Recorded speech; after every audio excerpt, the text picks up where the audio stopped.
নমস্কাৰ বন্ধু বান্ধৱীসকল, পাপৰি কলিতাৰ অন্যটা ভিডিঅ'লৈ সকলোকে স্বাগতম জনাইছোঁ। আজি আপোনালোকলৈ লৈ আহিছোঁ চেংমৰা শাকৰ এটা ৰেচিপি। চেংমৰা শাক এয়া দেখিছেনে, এমুঠি লৈছোঁ আৰু লগতে এটা ডাঙৰ সাইজৰ আলু লৈছোঁ। লগতে এয়া দুটামান কেঁচা জলকীয়া, পিঁয়াজ আৰু নহৰু আৰু আদা টুকুৰা। প্ৰথমে দেখিছেনে চেংমৰাখিনি যিখিনি গাত কাঁইট থাকে, সেই কাঁইটখিনি মই ধুনীয়াকৈ আঁতৰাই ল'ব লাগিব। ভিডিঅ'টো দেখি গৈছে মই কেনেদৰে আঁতৰাই লৈছোঁ আৰু চাই যাব আগলৈ ভিডিঅ'টো। এই কাঁইটখিনি আচলতে যোনখিনি আঁতৰাই ল'ব লাগিব, তেতিয়াহে আচলতে আঁহখিনি আঁতৰাই মিহি মিহিকৈ কাটি ল'ব লাগিব। ভিডিঅ'টো দেখাৰ দৰে মই কৰি যাম।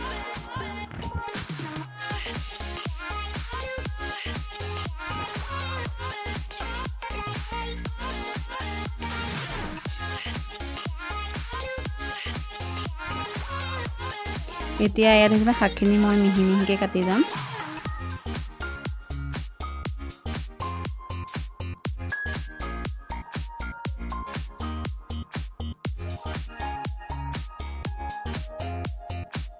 আৰু ইয়াত দেখিছেনে মই কাটি ৰেডি হৈ গ'ল। লগতে আলুটো কাটি ল'লোঁ আৰু পিঁয়াজ, জলকীয়া লগতে আদা নহৰুখিনি পেষ্ট কৰি ল'লোঁ আৰু লগতে ইয়াত তেজপাত।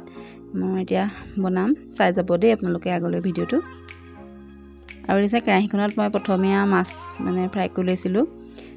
জিৰণীয়া মাছ আছিলে, গৰৈ মাছ, তাৰপৰা আৰু লগতে কান্ধুলি মাছ। এইখিনি আচলতে মই জোলৰ ভেদাইলতা সৈতে বনাম, সেইবাবে প্ৰথমে মই মাছখিনি ফ্ৰাই কৰি ল'লোঁ। আৰু ইয়াৰে মাছৰ যিখিনি মাথা আছে সেইখিনি মই চেংমৰা শাকত দি দিম। খাবলৈ তেতিয়া আচলতে বহুত টেষ্টি হয়।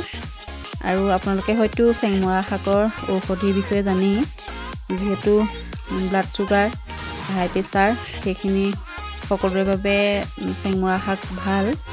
আৰু চেংমৰা শাক যদি সপ্তাহত এদিনো খাব পাৰে, আমাৰ স্বাস্থ্যটোৰ কাৰণে বহুত ভাল হয়। আৰু ইয়াত দেখিছেনে তেলখিনি মই মাছখিনি উঠাই পাঁচফোৰণ, তেজপাত লগতে শুকান জলকীয়াখিনি দি লগত পিঁয়াজ দি দিলোঁ।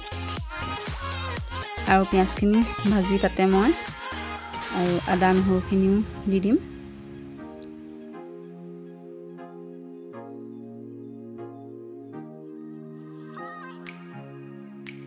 সেয়ে মই আদা নহৰুখিনিও দি দিলোঁ।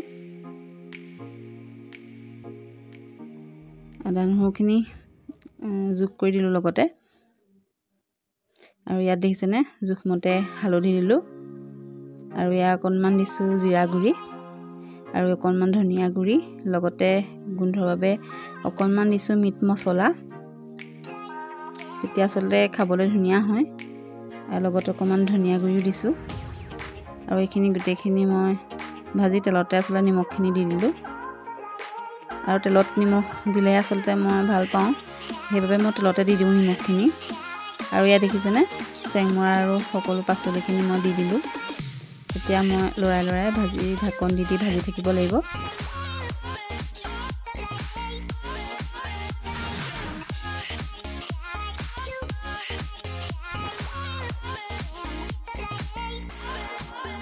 ভাজি আছোঁ দেখিয়ে আছে আপোনালোকে।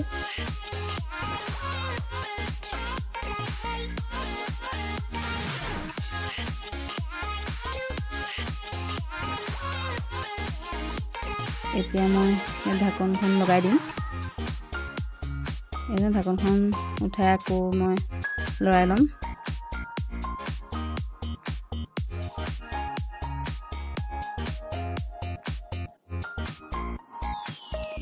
ঢাকন দি লৰাই লৰাই ভাজি থাকিব লাগিব এই ভাজিকণ।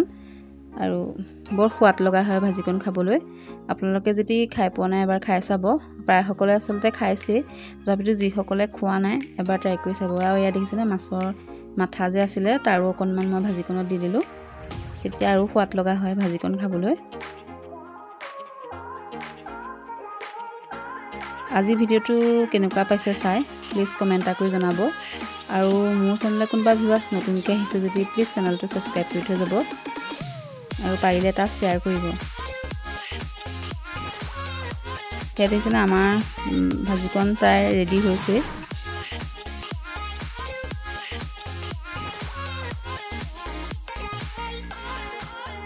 আলুখন আচলতে ভাগিয়ে গৈছে আৰু সেইকাৰণে অকণমান পানী ছটিয়াই দিছোঁ যাতে তলফালৰ পৰা দি নাহে। প্ৰায় 2 চামুচমান জোখেৰে মই পানী ছটিয়াই দিছোঁ। তাৰপৰা আকৌ ঢাকন মাৰি দিম। এয়া আমাৰ ভাজি হৈ গ'ল, লগতে কেঁচা জলকীয়াও দি দিলোঁ।